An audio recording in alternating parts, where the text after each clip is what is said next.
I've got a new batch of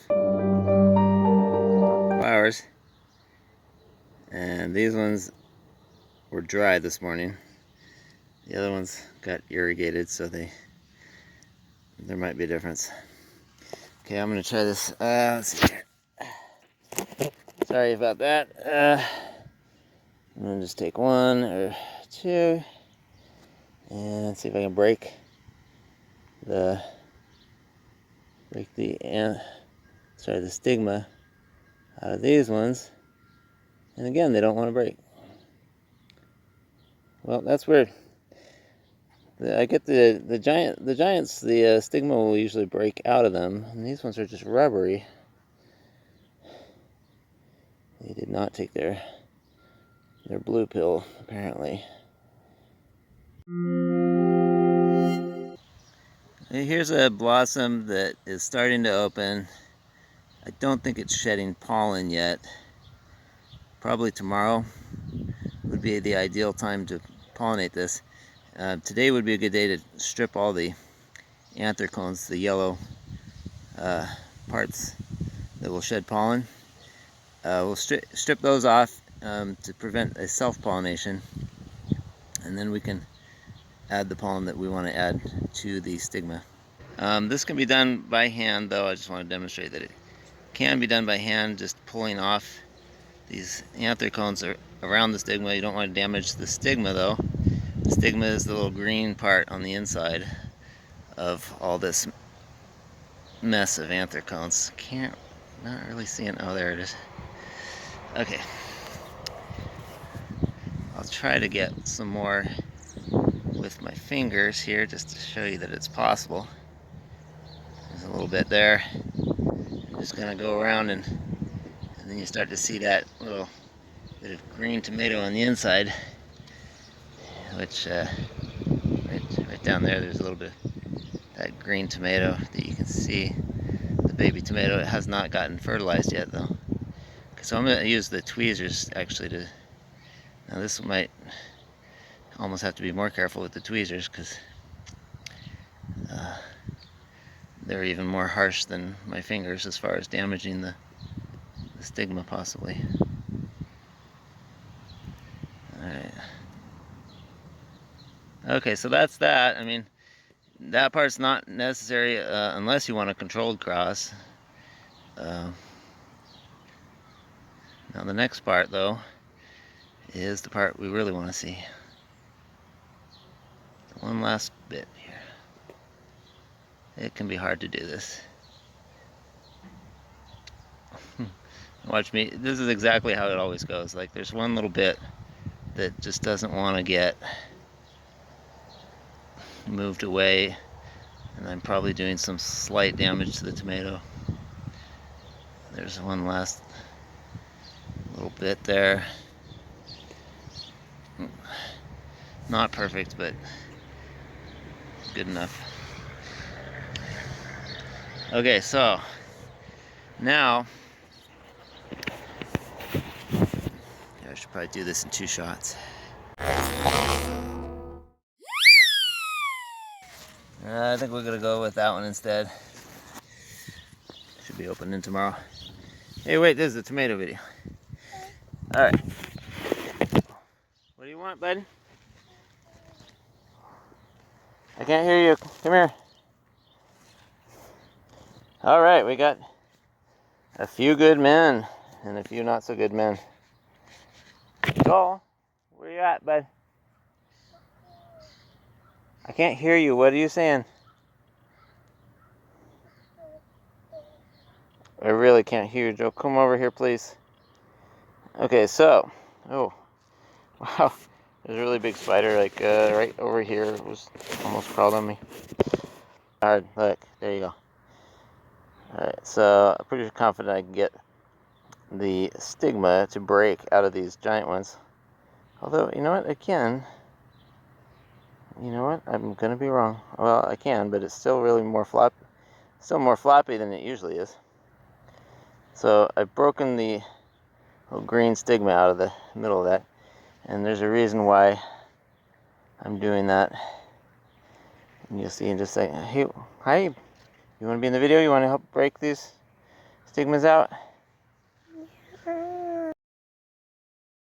You want the phone? Okay, that's just a horrible little flower.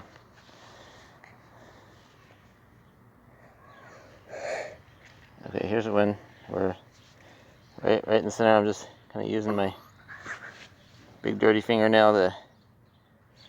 Nope, don't take it. I'm filming a video. Okay, you got lots of fun stuff you can do. Okay, besides watch videos. Okay, so there's the piece, in case I didn't show it very well last time. That is the stigma from the middle of the tomato flower. And I'm just breaking it out. And the reason is because I don't want it rubbing against the stigma of the receiving flower when I attempt to apply the pollen. Now, I'm going a little slow here, but this is actually fairly easy once you kind of get a feel for it. It's actually pretty quick and pretty easy. Just pop them out. They usually pop out pretty easy. These ones are a little bit more rubbery today for some reason.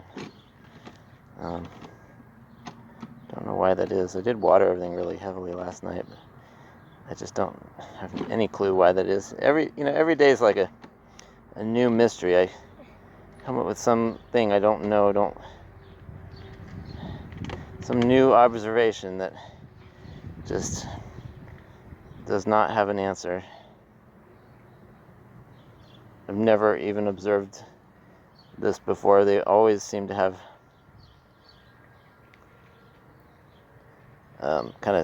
the stigmas are usually pretty stiff.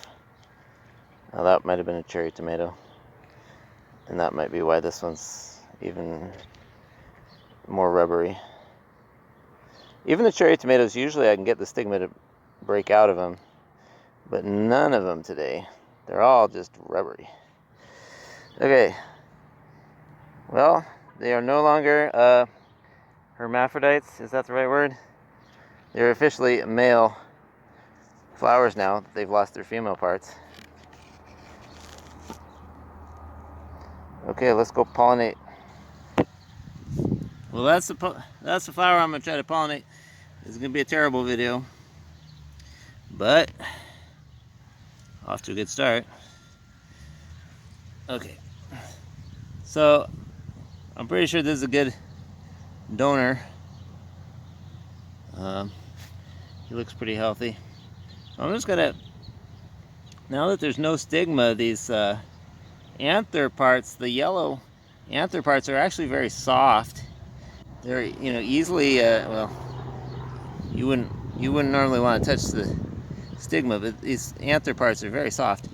Okay, so I'm just gonna rub the anther parts. I'm kind of inverting this large blossom, and then I'm just gonna rub the anther parts on top of that stigma. I don't know if you can see that stigma. This is a mega blossom, so it's maybe a four blossoms fused or something like that. It's pretty decent, but let's see if I can get the pollen to fall out just by rubbing it on there.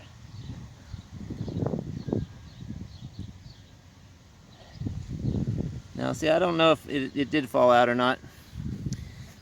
Let me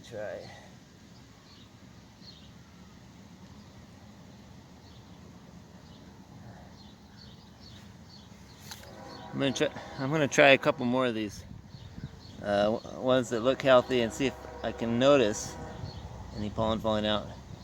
That one, I think I can notice some pollen falling out. I think I'm getting a little bit out of it. Just rubbing it on there.